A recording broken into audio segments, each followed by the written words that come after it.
Bonjour, nous allons vous présenter à travers le cours et un cas d'entreprise notre perception de la motivation au travail. Ce devoir est effectué par Alice, Maxime, Jordan et Loïc. Sommaire.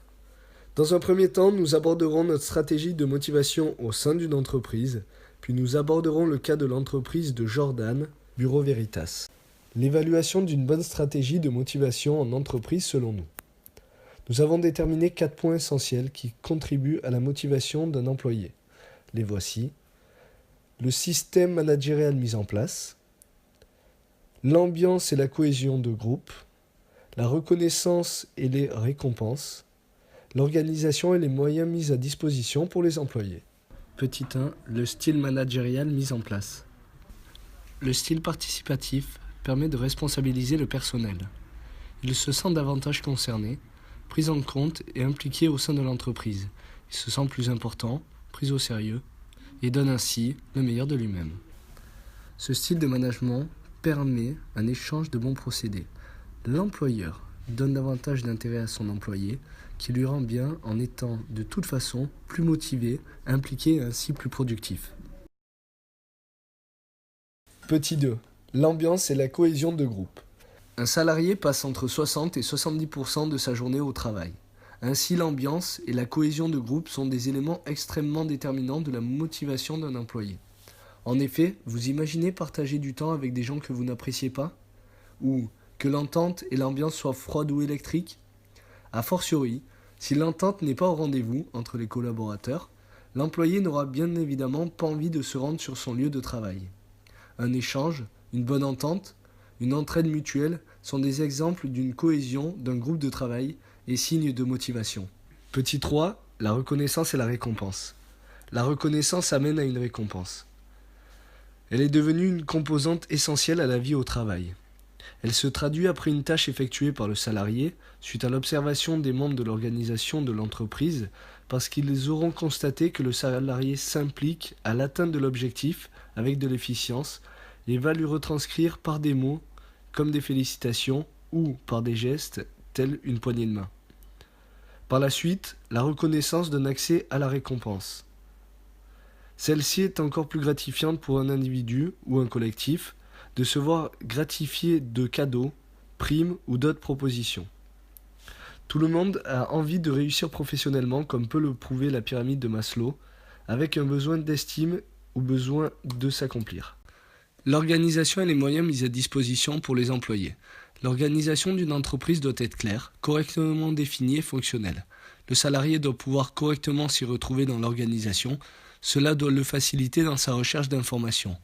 Il ne doit pas se retrouver dans des contraintes ou des obstacles. L'organisation est source de motivation. Elle rentre plus dans un cadre de maintien de cette dernière. Cependant, certains cas peuvent nuire à une bonne organisation, tels que le retard sur le paiement des salaires, le blocage et une mauvaise communication de l'information, ou alors peu de visuels d'avenir dans l'entreprise. Pour compléter une bonne organisation, l'employeur doit mettre à disposition des moyens à ses salariés. Ces moyens font preuve d'appartenance et d'intégration à l'entreprise.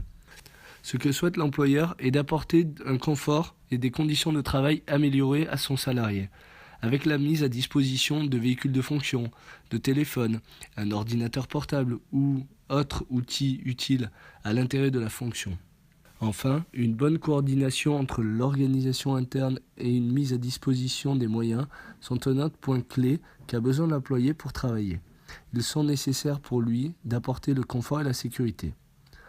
Un mécanisme se mettra en place dans l'esprit du salarié, sentiment d'appartenance et de reconnaissance, donner un sentiment d'être impliqué dans la vie de l'entreprise et donc le facteur de la motivation n'en sera que grandi. Le cas d'entreprise. Afin de vérifier nos propos, nous allons poursuivre avec notre cas d'entreprise que nous avons choisi, celle de Jordan, Bureau Veritas.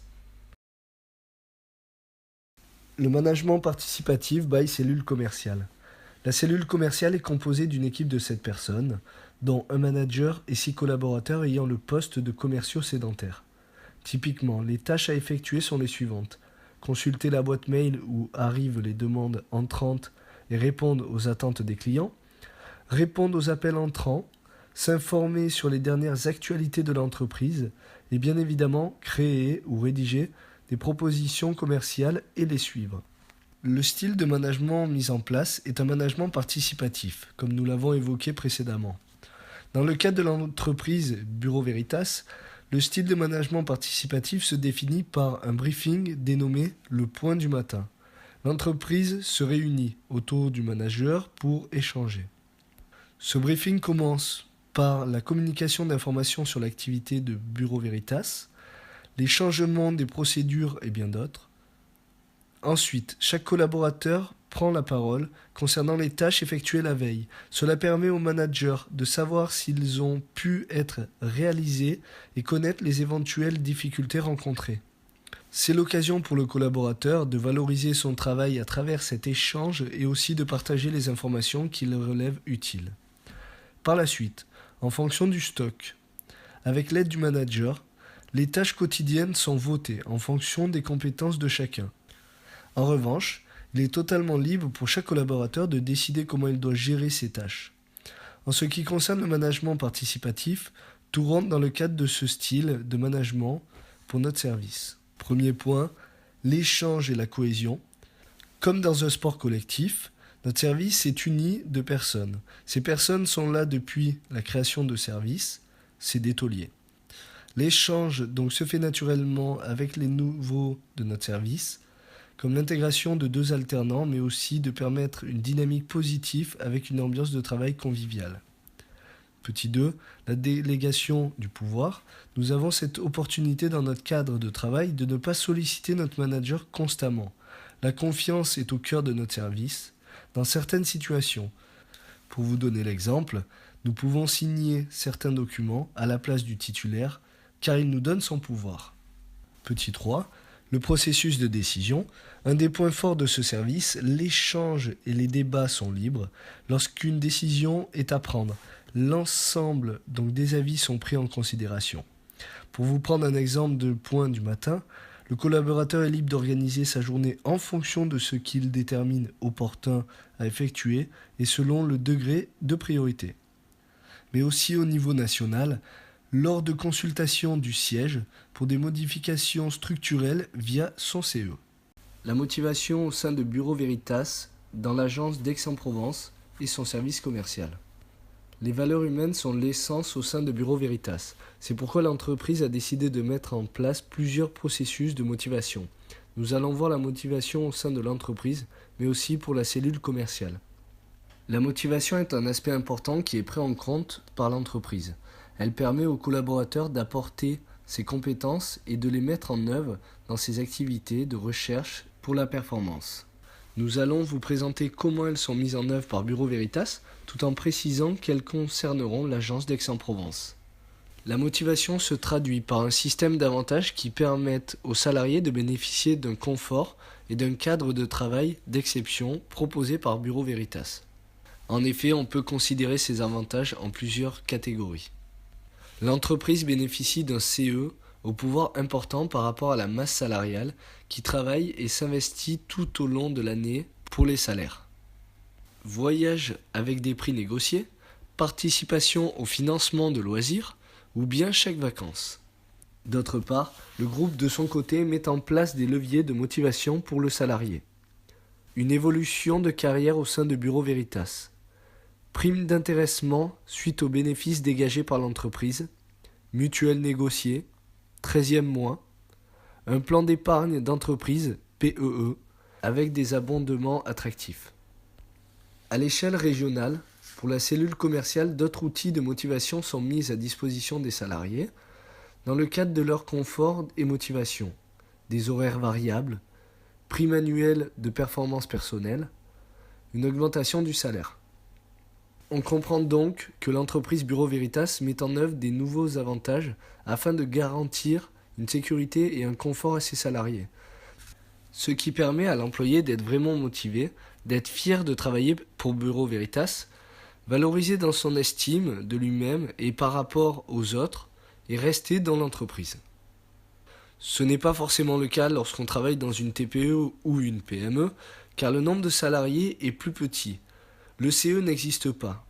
Cependant, la motivation des salariés dans des petites entreprises se définissent par d'autres moyens. Proximité avec la hiérarchie, flexibilité pour les jours de congé et les absences. Conclure et recommandations. Comment améliorer un système déjà mis en place? Dans une grande entreprise, tout est conçu ou déjà pensé depuis des années, alors comment pouvons-nous faire évoluer un système? Pour rester au niveau de notre service commercial, plusieurs axes d'amélioration peuvent être apportés. Un commercial sédentaire, et si on l'envoyait sur le terrain? Il est vrai que notre service est bien identifié au métier de commercial. Contact avec la clientèle, négociation, signature des offres et son suivi. Mais malheureusement, on oublie le contact direct ou physique. On propose une réflexion, la suivante, de mettre en place un planning de nos commerciaux sédentaires. Cela se traduirait par une tournée organisée sur une journée dans la semaine où un collaborateur à la fois ira sur le terrain à la rencontre du client. Cette action permettra de faire évoluer une méthode de travail, de casser la routine et de relancer la motivation et de l'impliquer encore davantage dans l'atteinte de ses objectifs. Comme ça, une prime annuelle de performance se transformerait en prime trimestrielle. Cette modification de prime renforce le statut du salarié dans son métier de commercial. En effet, en modifiant les règles du jeu, passer d'une prime annuelle à mensuelle permettrait de pousser le salarié dans un but d'atteindre son objectif et du coup renforcer sa motivation, car l'argent en est une. Plusieurs façons existent pour motiver une équipe, un service ou bien même un salarié, que ce soit dans un critère financier ou bien même social. Avant toute chose, un salarié sera toujours motivé si ses critères satisfaction sont remplis. Ça commence par l'assurance des performances, ce qui lui a été promis à l'embauche, comme son salaire, en passant par un challenge et une implication dans l'entreprise et pour finir, par des traits de caractère d'un collaborateur.